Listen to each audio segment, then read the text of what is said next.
DJ Dinakaran గారు చిన్న వయసులో కుమార్తెను కోల్పోయాడు. దైవ సేవకుడి కుమార్తె చచ్చిపోయింది. దేవా, సేవకుని నేను, దేవుడు కాపాడతాడని చెప్తాను.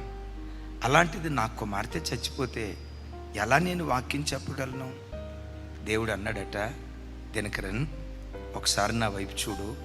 నీ కుమార్తె ఎక్కడుందో దేవుని ఒడిలో దేవదూతలతో కలిసి తెల్లటి వస్త్రాలు ధరించి దేవుణ్ణి ఆరాధిస్తూ ఉందట.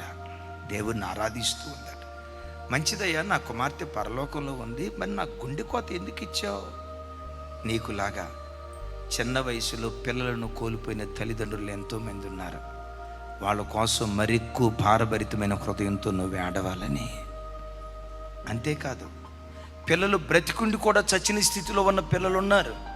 పేరుకు బ్రతికున్నారనే కానీ తల్లిదండ్రులకు గుండె కోత కలిగి